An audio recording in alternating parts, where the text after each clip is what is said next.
and welcome to Fayette County Public Library Storytime. Today our first story is The Crows of Pear Blossom.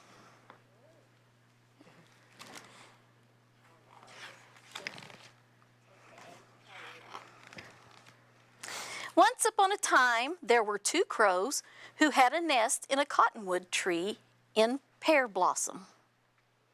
Isn't that a pretty nice place?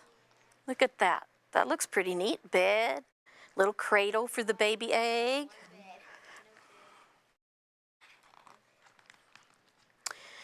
In a hole at the bottom of the tree lived a rattlesnake. He was very old and very big, and when he shook his rattles, the noise was so loud that it could be heard by the children at school in Little Rock.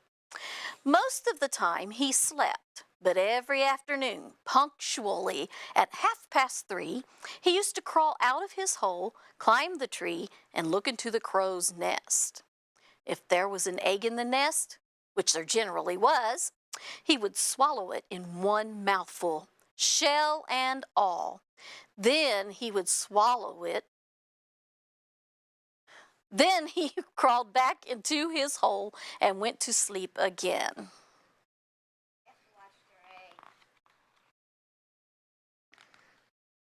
When Mrs. Crow came back from the store where she went every afternoon to buy her groceries, she would find the nest empty.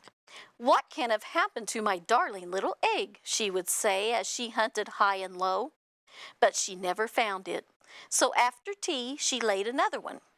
This had gone on for a long time when one day Mrs. Crow came home earlier than usual and caught Mr. Snake in the act of swallowing her latest egg. "Monster!" she cried. "What are you doing?" Speaking with his mouth full, the snake answered, "I'm having breakfast." And he glided down the tree and into his hole.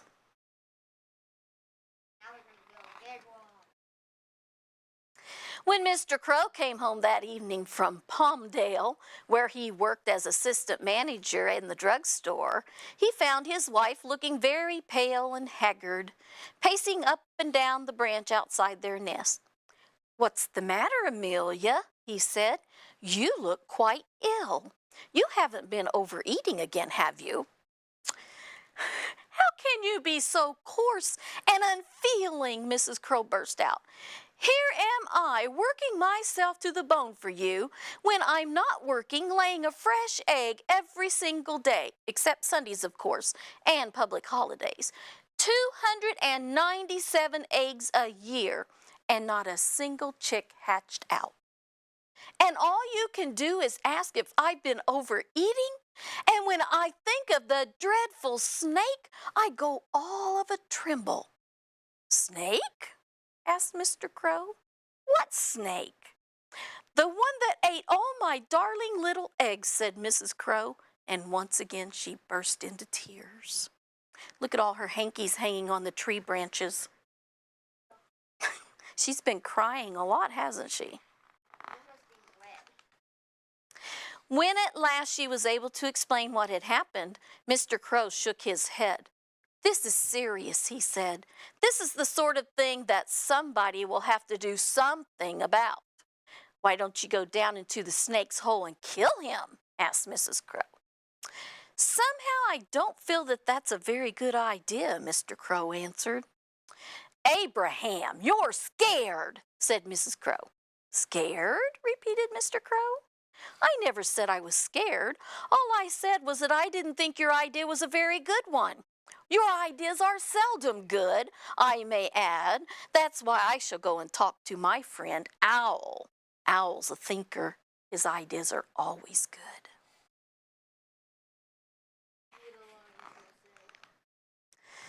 So he flew off to the tall poplar in Mr. Yost's garden, where Old Man Owl had his home. Old Man Owl, who worked on a night shift and slept all day, was just getting up when Mr. Crow knocked at his door. "Come in, Abraham," he said. "Excuse my being in my bedroom slippers."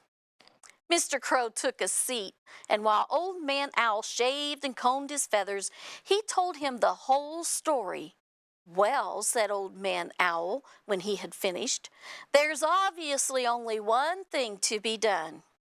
"What's that?" "Wait and see."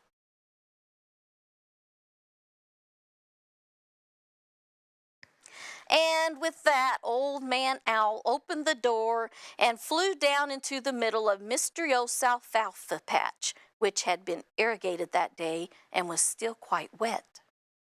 "Oh, it's all muddy," said Mr. Crow as he landed beside his friend. "Abraham, you talk too much," said Old Man Crow. "Keep your beak shut and do exactly what I do." And so saying, he took a big handful of mud and began to shape it into the form of an egg. Mr. Crow did the same, and when they had finished, Old Man Owl flew up to the roof of Olivia's house, just where the chimney came up from the living room. The stove was burning and the chimney was very hot. Old Man Owl dropped the 2 eggs into an old tin can and placed the can on the top of the chimney. Wonder why he would do that. Ah, good. Then the 2 friends flew back to Owl's house and had supper. By the time they had finished washing up and listened to the evening concert on the radio, it was 10 o'clock, and the moon was shining brightly over the mountains. "I guess those eggs will be cooked by now," said Old Man Owl. So they flew back again to the chimney, and sure enough, the clay eggs had baked through and through and were as hard as stone. "What color are your wife's eggs?" asked Old Man Owl. "Pale green," said Mr. Crow, "with small black spots." "Well, it's lucky that Siggy has been doing some painting around the place," said Old Man Owl. And, taking the can with the eggs, he flew down to the table outside the kitchen door, where there were several pots of paint and some brushes. When the eggs had been painted so as to look exactly like real eggs, Old Man Owl and Mr. Crow dried them over the chimney, and then about midnight, when the paint was quite hard, they flew back to the old cottonwood tree, where Mrs. Crow was impatiently waiting for them. She probably wondered what they were up to for so long. "Well," she cried, "which one of you has decided to go down the hole and kill the snake?" "Neither of us," said Mr. Crow. "Neither of you?" screamed Mrs. Crow. "Then must 297 of my darling eggs disappear down that vile serpent's throat? Must my heart go on being broken day after day forever?" Don't you like the curlers in her hair? They don't even look like they're in her hair. It's like Yeah. curls on top of her. "Amelia," said Mr. Crow, "you talk too much. Keep your beak shut and get out of your nest." Mrs. Crow did as she was told, and Old Man Owl took the eggs out of the can and placed them in the nest. "What are those for?" asked Mrs. Crow. "Wait and see," said Old Man Owl, and with that he flew off toward Lano, where he had an appointment with a friend to go gopher hunting. Gopher hunting. Next afternoon, Mrs. Crow went down to the store as usual to do her shopping. While she was gone, Mr. Snake woke up and, feeling hungry, came gliding out of his hole, up the tree and along the branch to Mr. and Mrs. Crow's nest. "2 eggs today," he said. "Yum, yum," and he smacked his lips, for his mother neglected his education and he had very bad manners. Then he stuck out his neck and swallowed the 2 eggs whole, first one and then the other.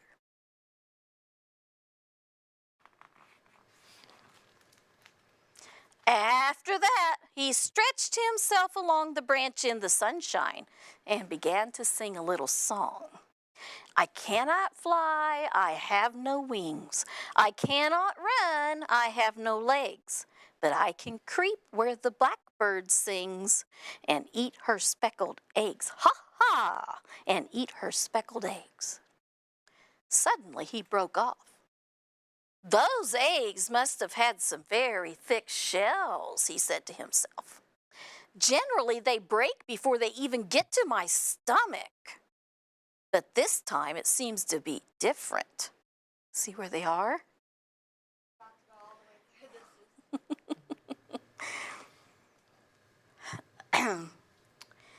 All at once he began to have the most frightful stomach ache. Ow, he said.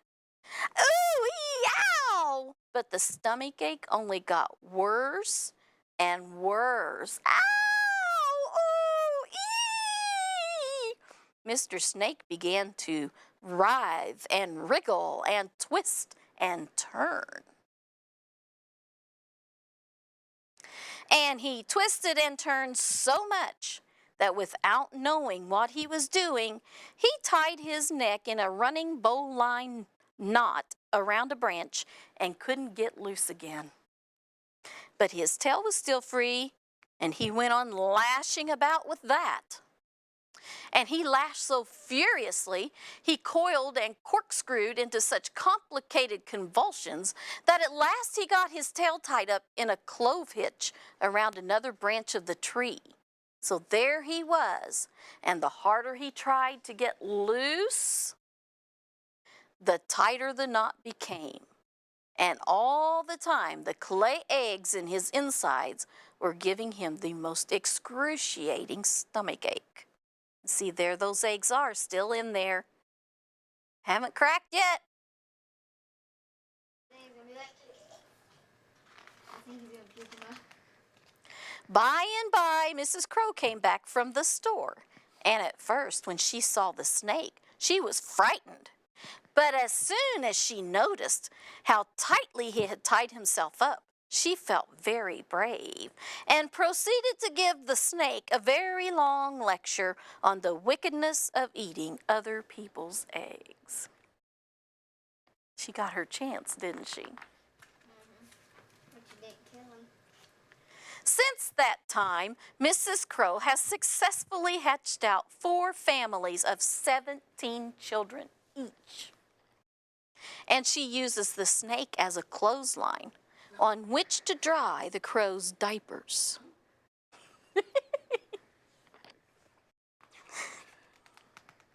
And there are some of the little crow babies in the little cradle.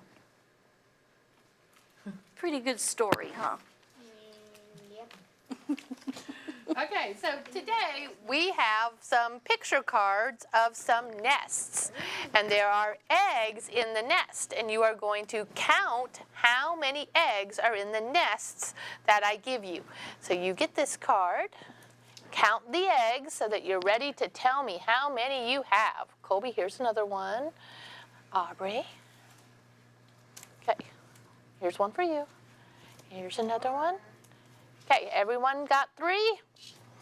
7, All right, so look at your, 7, 5. count the nest, count the eggs in your nest. I'm going to put a number up here. Let's just start with our very first number, 5. wherever it went. Okay, our first number is 1. Can anybody have an egg? Only have 1 egg in a nest? Who's got a picture with only 1 egg in the nest? Can you find it? There it is. Very good. There's 1 egg in the nest. Our next number is 2. Who's got a nest with 2 eggs? Do you want to come put it up here? Okay, come on up here. Watch the Just foot. watch his foot. Okay. Stick that picture right up there. Does that have 2? Let's try the other picture. How about the other one? There you go. Right underneath the 2. There, like that. That's good. There. You can see the different colored types of eggs, huh? All right, our next number is 3. Who's got a nest with 3 eggs? Do you have it, Avery? 1, 2, 3. Come put it up here. Good job. Very good. It just sticks right up on there, doesn't it? Okay, perfect. All right, boys, I guess it's your turn. Who's got a nest with 4 eggs? I also have 5, so. Oh, you do? 1, 2, 3, 4. And you've got the 5. There you go. Come back again. Okay, who's got the nest with 6 eggs? I'm gonna be done before. Okay, go ahead, Colby. We're gonna lay it right here. Good. All right, what about the nest with 7? Oh, wow. Come on. The nest with 8 eggs? Which one has 8? That one does. Wow, yep. And 9. You guys remember in the story how many eggs did the crow hatch? Remember how many she hatched? And she hatched 17? 4 different times. 4 different times. That's a lot more than any of these nests have. That's a lot of babies, huh? 17 eggs, 4 different times would be 74 eggs. Can you imagine having 74 babies? 64. 64? 64. That's a lot of baby birds, isn't it? 64. All right. 64 Are we eggs. ready for our next story? This one is called Farmer Ham. So what kind of animal is our farmer? A pig, that's right. So where do we get ham from? Pigs. So this might be an interesting story, huh? What bird is this? Crow. Crow, just like the other story we had. So let's see how these crows work together. The crows were happy. And they were happy because, as usual, they were in Farmer Ham's cornfield, eating the corn. All day long, they would sit in the cornfield, singing and dancing and stuffing themselves with Farmer Ham's corn. That's right. It says, crows, keep out. Are they staying out? No, they're not. Looks like they're all lined up here, too, ready to come down into the cornfield. Day after day, Farmer Ham would run out of his farmhouse, waving his arms and shouting as loud as he could to try to get rid of those crows. But the crows would just fly up into the air shouting, "Silly old Farmer Ham." He looks pretty silly, don't you think? Eventually, Farmer Ham would get tired and go back to his farmhouse. So the crows would land in the cornfield and start to sing and dance and eat what? The corn. That's right. Then one day, Farmer Ham came out of his farmhouse, but he didn't run and he didn't shout. Not at all. He walked up the path from the farmhouse, past the gate to the cornfield, past his old tractor, and straight past the crows, until he came to the pond at the edge of the cornfield. "That's funny," said one crow. "No, it's not funny," said another crow. "This is funny." And he made a face, and all the crows started laughing and shouting, "Silly old Farmer Ham." All he did was walk this time, though. I don't know what's so silly, but let's find out. At the pond, Farmer Ham sat down. He took out a fishing rod and began to fish. Right? "There are no fish in that pond," said one of the crows. "He's not even wearing a coat," said another. "Maybe he wants to catch a cold instead of a fish." All the crows snorted and laughed and started to shout, "Silly old Farmer Ham." You're gonna get payback. You think? Let's see. Farmer Ham carried on fishing, and soon he pulled out a dirty old boot. "Hey, Farmer Ham," said one of the crows, "you can't make fish pie from an old boot."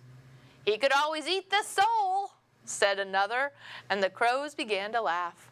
As Farmer Ham walked away carrying the dirty old boot, all the crows sniggered and shouted, "Silly old Farmer Ham." Farmer Ham? Mm-hmm.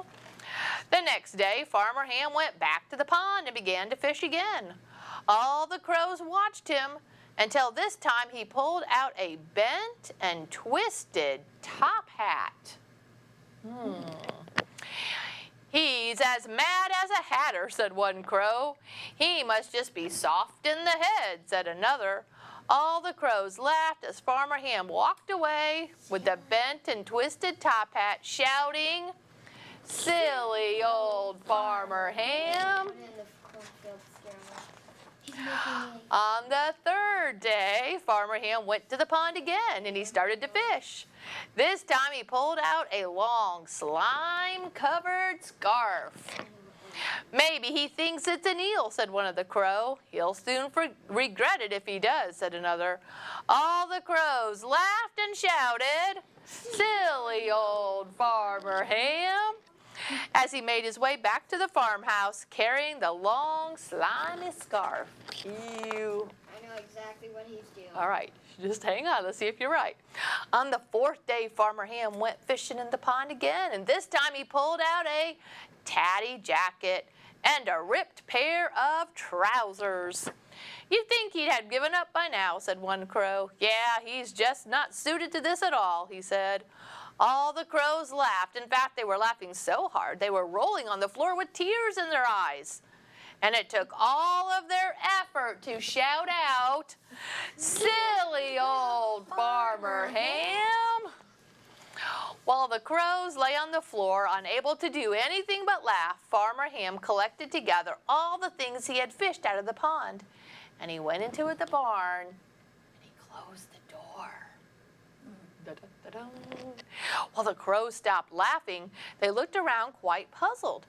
"Hey, where's that Farmer Ham gone?" they said. "He's not down by the pond. He's not in the field. Maybe he's not, but something is." Look! It's gonna be a scarecrow. Yeah. The frightened crows disappeared into the distance, screaming and shouting that they were never going near that cornfield again. It's a big Then thing. Farmer Ham looked at the terrifying figure standing in his cornfield and he smiled and said, "Clever old Farmer Ham." So yeah, it looks like him, doesn't it? And there it is. What does that say? Oh, it's just talking about who they wrote the story to. Pretty cute story about getting rid of those crows in the cornfield, right? Pretty good story. Wonder if any of those crows in Farmer Ham's garden were those crows from the cottonwood tree we read about. Oh, yeah, could be. No, Some of- that cannot be true. And you know there's something wrong with my math because 17 times 4 is not 64. It's 68. 28, yeah, 68. There we go. Now we got our We got math it all right. straight now. Really? I can do the math for you. Oh no, George! Oh, Oh no, George, who's George? let's find out. There's George. Looks like he's sleeping there. Oh, he's awake now.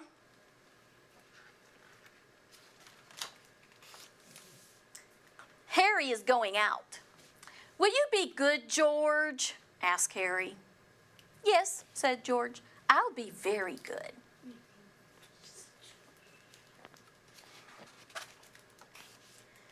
"I hope I'll be good," George thinks. Do you think he'll be good? No, he's gonna tear off everything. George sees something in the kitchen. It's cake! I said I'd be good, George thinks. But I love cake. What will George do? He's gonna eat it. Think he'll eat the cake? Yes, no matter what. I love the look on his face. He's trying to decide, isn't he? Oh no, George! He's like saying it to him.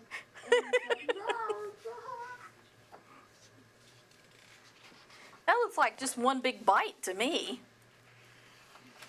Yeah. What has George seen now? It's Cat! I said I'd be good, George thinks, but I love to play with Cat. Wow. What do you think George will do now? He will be really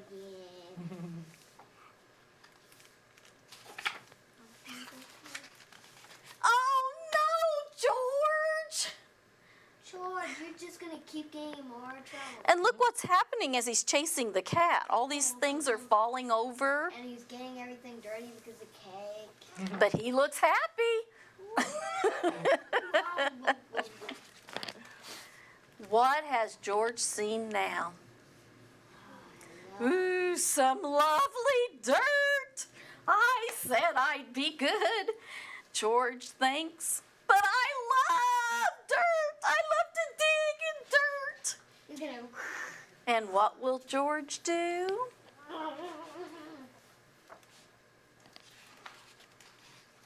Oh no, George! No, George, no. When they come home, he's grounded for good. He's grounded into the ground. Oh, I can't get the page turned. No, no, no. It's stuck together, Lisa. There we go. Thank you. Harry is back. Hello, Harry. Great to see you. George, what have you done? You've ruined the place. See all the things all messed up? And how on earth did you eat a whole cake? His mouth is so big he could eat a whole cake. If you think about it. I said I'd be good, George thinks. I hoped I'd be good, but I wasn't. What will George do? He'll cry and cry and cry until the whole entire house is filled with water. Well, let's see what George is going to do here. I'm sorry, George says. I want to give you my favorite toy. Rubber ducky. I like eating it so Thank much. you, George, says Harry. Why don't we go out for a nice walk? The human looks weird. He looks like an alien to me. Great! George loves to go out. There are so many things to see and do. Uh-oh, George has seen a cake. Uh-oh. Don't Mr. and Mrs. are like praying. Please don't get it. Will he eat it? No. No, George goes straight past. Well done, George. It's gonna be good, bad. You want to clap good. for George because he didn't eat the cake? I wish he ate the cake and the humans. Oh. George sees some lovely dirt. You know George loves to dig. Will he have a little dig? No. Well done, George. George doesn't even try to chase the cat. Even Cat's a little bit surprised. Look at his big eyes. He's like, yay! Something smells very interesting. What can it be? It's a trash can. There's nothing George likes more than digging in trash. And what will George do? You will not do it. George. Guess you get to write the ending to that story, don't you? Oh, I guess I'm just gonna have a whole page of I'm sure we'll have all kinds of interesting endings to that story. Oh no, George. I'm gonna put a paper in there, and I'm just gonna write him digging into the trash. Well, we are sure happy that you joined us today for the story time. Right now, we'd like all the boys and girls to let you know we say goodbye.